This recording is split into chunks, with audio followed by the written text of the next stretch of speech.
అతను following car ఉంటుంది. ఎక్కువ కారులో అతను మనుషులు వచ్చి నా నార్సింగ్లో నా ఆఫీస్కి గోడలు దూకి లోపలికి వచ్చి నా కారుని దొంగ కీ పెట్టి స్టార్ట్ చేసుకొని ఆ కారు దొంగతనం చేశారండి.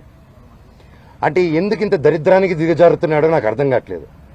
ఎందుకింత నేను కేవలం నా భైరవం నా కన్నప్ప మీదకి నా భైరవం వదులుతాను, ఇది కాదు మనం పోట్లాడాలంటే ఎండి ధరల మీద పోరాడదాం, పని మీద పోరాడదాం, హెల్తీగా పోరాడదామని నా భైరవం వదులుదాం అనుకున్నాం సినిమా.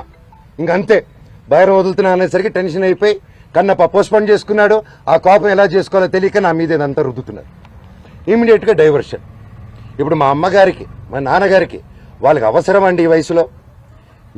విష్ణు నాకంటే 4 సంవత్సరాలు పెద్దవాడు, అతనికి 4 పిల్లలు ఉన్నారు. వచ్చి మాట్లాడడం తెలియదా? కూర్చొని మాట్లాడమని అడుగుతున్నాను నేను.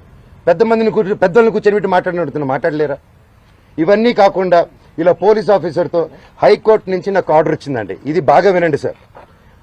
హైకోర్టు నుంచి క్లియర్ ఆర్డరు, నేను కానీ ఇక్కడ కానీ డిస్ప్యూట్ జరిగేంత వరకు మేము ఇక్కడ ఉండొచ్చు, ఇద్దరు నేను ఎవరు ఉండకూడదని చెప్పాల. కలెక్టరేట్ దగ్గరికి వెళ్ళారు. నేను అమ్మ వచ్చి ఉండొచ్చు, నేను ఏం చేయట్లేదు, ఇదిగోండి